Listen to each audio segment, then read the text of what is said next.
In the heart of Africa, a simple act of kindness changes everything. Esther, a young woman with nothing but a pure heart, fed a poor, broken man she called Papa J. She never asked for thanks, never expected reward, but one day, the truth is revealed. That weak old man was no beggar. He was Chief George, a billionaire in disguise, searching for those who showed true kindness. Now, Esther's world is about to turn upside down, from tears of struggle to the gates of fortune. A story of compassion, of tests, of destiny. This is a tale of Esther's place. She thought he was nothing more than a poor, crippled beggar. Yet she fed him from her little food every day, never asking for anything in return. But one morning, the world around her shifted. Who truly was this man? Why had he chosen her kindness? And what secret had he been hiding all along? Sit back and let your heart listen to this shocking yet soul-stirring story. This is the story of Esther, a 24-year-old young woman in Lagos. She sold food from a tiny wooden stall by the roadside. Her stall, built from old planks and rusty iron sheets, leans beneath a large tree where weary workers, school children, and tired strangers found warmth in her meals. Esther had very little of her own. Her slippers were cracked, her faded dress stitched in many places. But her smile was brighter than the sun. Each day, no matter how exhausted she felt, she greeted her customers with the same warmth. "Good afternoon, sir. You're welcome," she would say, even when her hands burned from the fire and her feet ached from standing too long. Her mornings began before the first cock crowed. She lit her charcoal stove while the sky was still dark, her eyes heavy but her spirit steady. Rice steamed, beans simmered, yam porridge bubbled, and in the smoke of that fire she buried her loneliness. Esther was an orphan.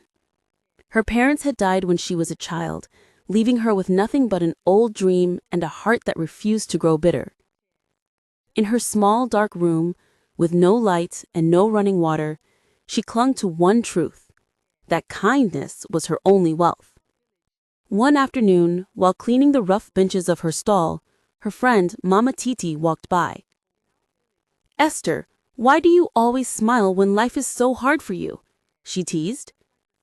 Esther looked up, her hand still busy, and whispered with a soft grin, "Because crying will not put food in the pot."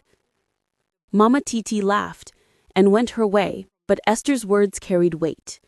She had nothing, yet always found something to give. That was when he appeared. Every afternoon, a crippled beggar rolled up to her stall. His name was Papa J. He came slowly, painfully, pushing his old wheelchair across the rough stones. The sound was unforgettable. Creak, creak, creak. Children pointed and laughed. Some covered their noses and mocked his smell. His legs were wrapped in filthy bandages, his shirt torn and heavy with dust. But his eyes carried stories of pain too deep to tell. Esther never looked away. "Papa J, you didn't come yesterday?" she asked softly one afternoon. His voice cracked. "I was too sick to move. I haven't eaten in 2 days." Esther's gaze fell to her table. Only one plate of beans and yam remained, the meal she had saved for herself. For a moment, her stomach clenched. But then, with quiet resolve, she slid the plate before him. "Here, eat." Papa J's trembling hands wrapped around the spoon. His lips quivered, his eyes shimmered, but he said nothing. He only bent low and ate slowly, as though each bite carried both pain and relief. Onlookers frowned. "Esther, why waste your food on that beggar?" one woman scoffed. Esther smiled, gently. "If I were in his place, wouldn't I crave for someone to feed me too?" From that day, Papa J became a shadow at her stall. He never begged, He never raised his voice. He only sat quietly waiting, and Esther never failed to bring him food. One scorching afternoon, Esther was serving jollof rice to two schoolboys when her eyes caught Papa J sitting in his usual corner. His bandages looked worse, his shirt almost in rags. Still, his dignity shone like a flicker of fire refusing to die. Esther filled a plate with steaming rice, added 2 small pieces of meat, and walked to him. "Papa J, your food is ready," she said softly. Papa J looked up slowly. His eyes, tired and hollow, softened when they met hers. "You always remember me," he whispered. Esther placed the food beside him and answered with quiet conviction. "Even if the whole world forgets you, I won't." And then it happened. A sleek black car stopped at her stall. Its polished body gleamed under the sun. A tall man stepped out, his clean white shirt pressed, his shoes shining, his presence commanding. Esther quickly adjusted her apron, forcing a smile. "Good afternoon, sir," she greeted respectfully. "Good afternoon," the man replied. But his eyes were not on Esther. His gaze locked on Papa J. The man's stare was long, heavy, almost trembling.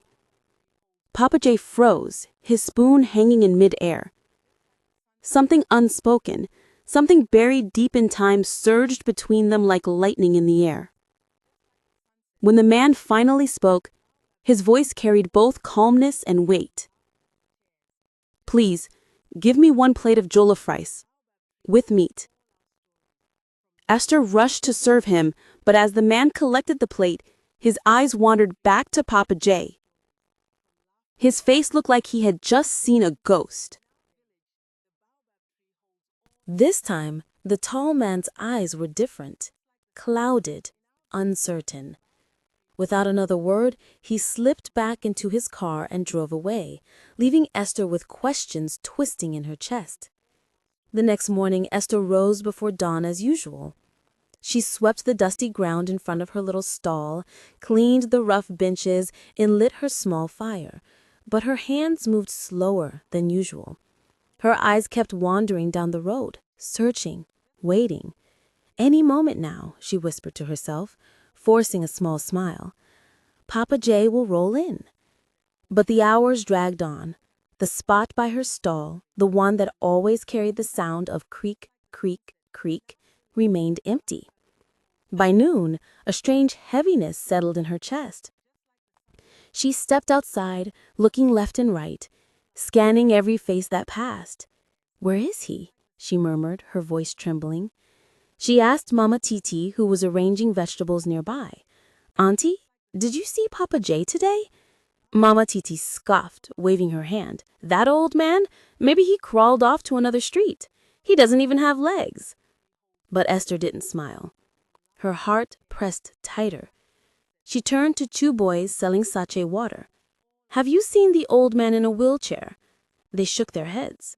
Then she asked a bike man resting under a tree.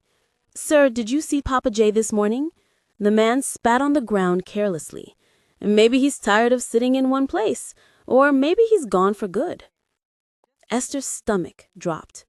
She sat back beside her steaming pot of rice, staring at the corner where he always sat. The silence of that empty space felt louder than any noise. 2 days passed, still no Papa J. Esther's once bright smile faded. She served her customers with a hollow voice. Her eyes stayed heavy, her hands weak. She lost her appetite. Even the sweet smell of jollof rice made her sick. At night, in her dark, lonely room, she whispered into the silence, clutching her pillow. "Papa J never misses a day. Not in the rain. Not even when sick. So why now?" A cold breeze crept through her cracked window, and tears slid down her cheeks. She wasn't just worried, she was afraid. Something inside her screamed that this wasn't ordinary. Something had gone wrong. On the 4th morning, Esther sat at her stall slicing onions, the fire crackling beneath her pot. Then she heard it, the sudden halt of tires.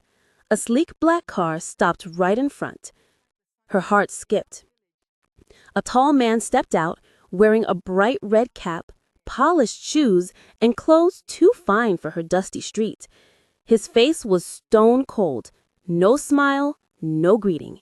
He walked straight to her table and placed a brown envelope before her. Esther's fingers hovered nervously over it. What is this?" she asked, her voice low. The man's face didn't change. "Read it, and don't tell anyone." His words were sharp, final.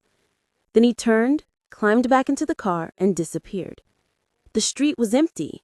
Nobody had seen, nobody had heard. Esther's hands trembled as she tore open the envelope. Inside, only one folded sheet of white paper. She unfolded it slowly, her breath shallow. Just a few words. "Come to Green Hill Hotel, 4 p.m., don't tell anyone. From a friend." Her lips parted, but no sound came out. Her heartbeat hammered in her ears. Green Hill Hotel? But I've never even been inside a hotel before. Who could this friend be? Why her? Why now? At exactly 3:30 p.m., Esther stood in front of her stall, holding the lock in her trembling hands. She hesitated, then turned the key twice. "God, please, go with me," she whispered. She flagged down a tricycle. "Green Hill Hotel," she said softly, her voice almost breaking. The driver sped through the bustling streets of Lagos. Esther clutched the envelope to her chest as though it could shield her from danger. Her mind ran wild. Who was waiting? What did they want? Every bump in the road made her heart jump.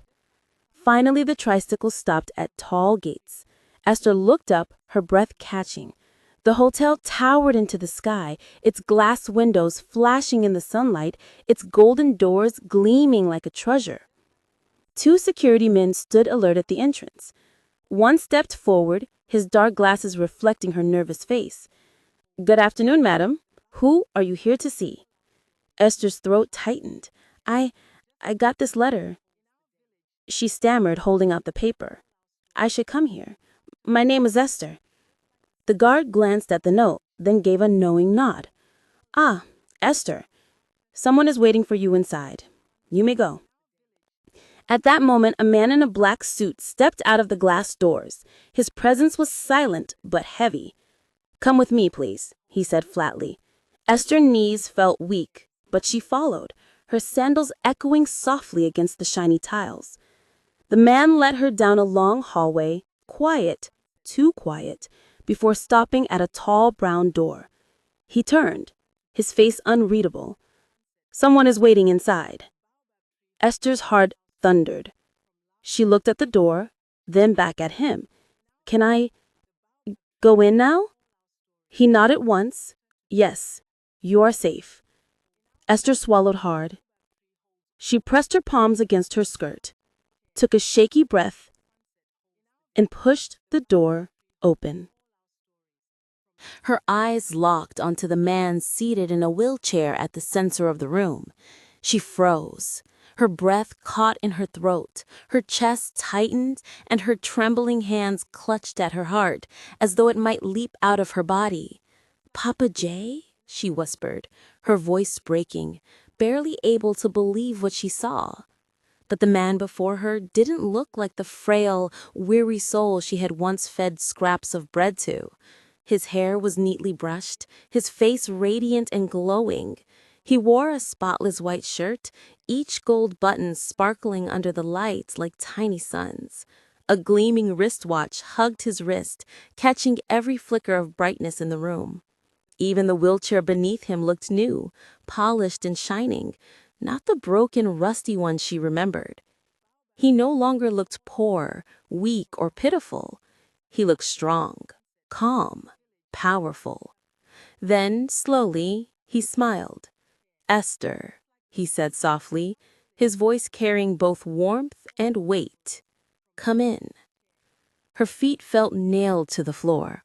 Her heart drummed so loudly she could hear it in her ears. She stared at him again, lips trembling, her whole body trembling. "Papa J?" Is this really you? She whispered, as though the answer might shatter her world.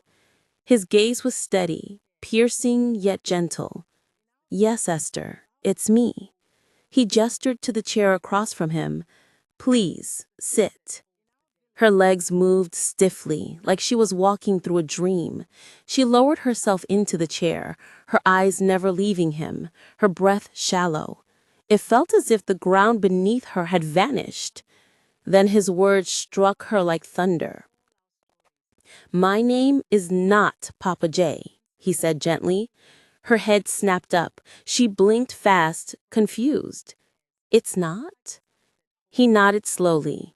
My real name is Chief George, and I am a billionaire. The words crashed into Esther's mind, rippling through her like stones dropped into deep water. She shook her head, her hands pressing tightly into her lap. A, a billionaire? She stammered, her voice breaking. Yes, Chief George replied calmly. I own companies. I have built houses, schools, hospitals. Over the years, I have gathered a fortune. Her face twisted with confusion. But why? Why pretend to be poor? He smiled again, though this smile carried weight, his eyes filled with meaning. I wanted to see the true heart of people. I grew tired of kindness shown only when an audience is watching. I wanted to find someone who gives without expecting reward, someone whose kindness is pure. Her eyes blurred with tears. I fed you, he continued softly, his voice thick with gratitude. Not once, but many times. And not just food, you gave it with joy. You never asked for anything. You never mocked me. You treated me like a human being. His words wrapped around her like a warm embrace, filling her heart with both heaviness and wonder. That is why you are here, Esther. Every year I choose 10 people who prove the goodness of their hearts. I give them wealth because I know they will use it to bless others. Her lips parted, but no words came. Her chest heaved, her mind spinning. The poor old man she had pitied was offering her a new life. Then Chief George placed both hands on the arms of his wheelchair. Esther leaned forward, her breath stuck in her throat, her body trembling. And then, before her unbelieving eyes, he stood. Her jaw dropped, her eyes widened in shock. You can walk? She gasped. Chief George nodded gently. Yes, Esther, I can walk. She leaned back, her whole body shaking as though she had seen a ghost. But why? Why sit in that chair all this time? His eyes met hers, steady and filled with truth. To know who would care for me, even when I seemed broken. To see who had the strength to love beyond appearances. Her lips quivered. Tears rolled freely down her cheeks. I didn't help you because I wanted anything, she whispered, her voice trembling. I never knew you were rich. It felt like the right thing to do. Chief George's smile softened, warm and full of respect. And that is exactly why I chose you. For a moment, silence filled the room, heavy with emotions Esther could barely carry. Then he spoke again, his tone calm but filled with promise. Esther, follow me. There is something I want to show you. She lifted her head, eyes wide. Something to show me? He nodded with a gentle smile. Yes, a part of your reward. People like you deserve to see what kindness creates. Her knees were weak as she rose, her voice small and uncertain. Okay? Chief George opened the door and stepped forward. Esther followed, her breaths sharp, her chest rising and falling like waves. Two tall men in black suits waited outside. They nodded respectfully to Chief George and fell in step behind them.